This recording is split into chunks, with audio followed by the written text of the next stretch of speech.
Good afternoon. Thank you so much for joining us for Citizen Live at One Sports, the digital edition. I'm Bernard Ndong. A provisional squad of 26 has been named for the World Cross Country Championships set for next month in Guizhou, China. In the senior men's race, Japan-based Bedan Karoki held on to the national title.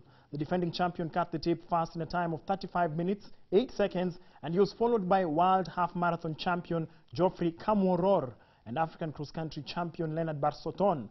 Defending world cross-country champion Japheth Korir was the biggest casualty of the meet and did not finish in the top 8.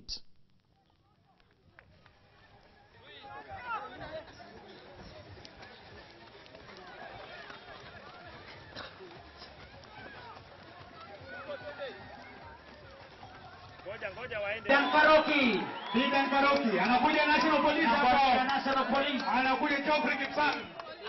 Geoffrey Kipsang wa National Police. Nakwambia Bidan yenyewe bio leo ilikuwa na upinzani kubwa, lakini nilikuwa na hiyo moyo nitafanya nitajoin team.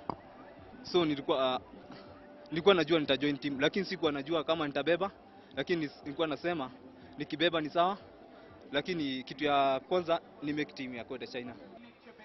In the senior women's race, Faith Kipyegon Chepngetich edged out World Junior 5,000 meters bronze medalist Agnes Tirop to finish fast in a time of 26 minutes 24 seconds. Tirop finished second while Janet Kisa was in third. Dominic Kiptarus and Roslyn Chepngetich emerged the junior champions. Polisi pia nao ndio hao wanakuja maridadi katika nafasi. Faith Kipyegon World Country Champion. Nashukuru Mungu juu nimeweza kuwin hapa Urukade. Hii ni mara yangu ya 3 na ninashukuru Mungu juu ameniwezesha mpaka nimewin leo tena. Said aingie mara moja.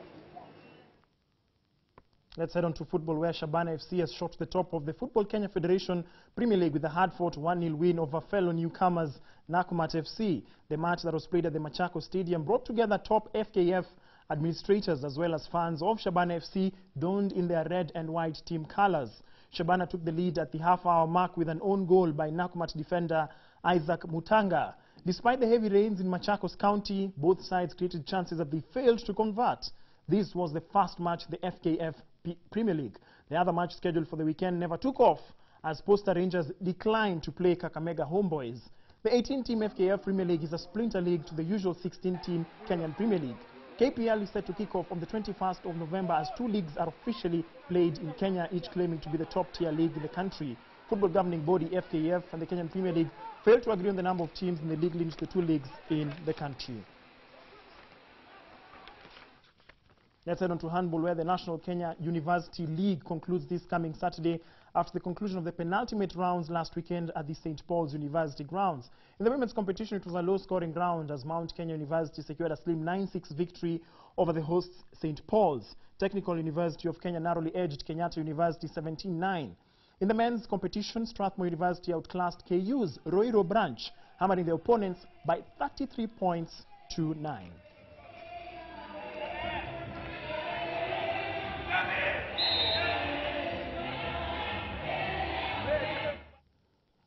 And on to an interesting story of sheer courage. Kenyan Hyvon Ngetich finished third at the Austin Marathon in the United States, but the manner in which she did it was what stood out. Ngetich was in the lead for most of the race, but in the final stretch, her body had given out and she was forced to crawl on all fours, as you can see there. Volunteers were there with a wheelchair trying to help her, but she refused to use it and continued on all fours. She paused once to gather some energy and slowly but surely crossed the line. Sometimes we use that term, hitting the wall loosely, but when you see it actually happen to a runner, you can see what it really means. What a scene right there. She was awarded second place prize money for her heroic effort to cross. It's interesting to note that the race organizers decided to increase her prize money. She finished third, so her prize money was increased to be equal to the person who finished second because of her amazing courage there. Let's move on to Australia, where defending Cricket World Cup champions India began their title defense with a bang with a 76-run triumph over rivals Pakistan. Virat Kohli scored a century and shared another with both Shikhar Dhawan and Suresh Raina, each scoring 73 and 74 runs. In another entertaining clash, Ireland stunned the West Indies by 4 wickets, causing the first shock of the World Cup.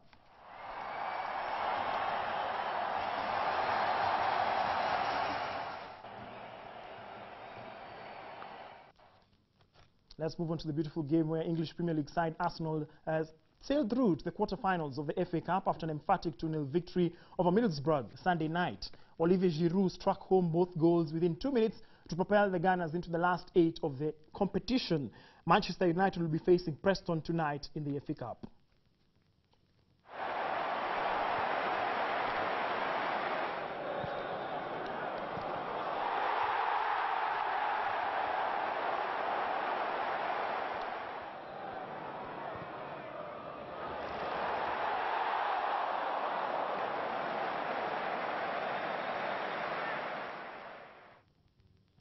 Let's focus on motorsport action, where double world rally champion Sebastian Ogier won the Rally of Sweden yesterday, coming out on top in a thrilling three-car battle. Ogier, who clinched the opening round in Monte Carlo, picked up from where he left off in Sweden despite a slip off the road on Friday.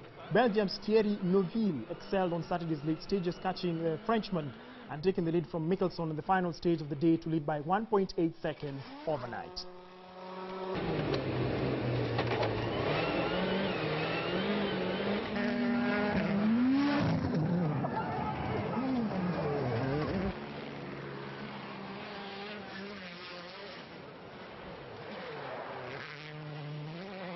Allez, super, bravo, franchement, excellent. Ça, c'était...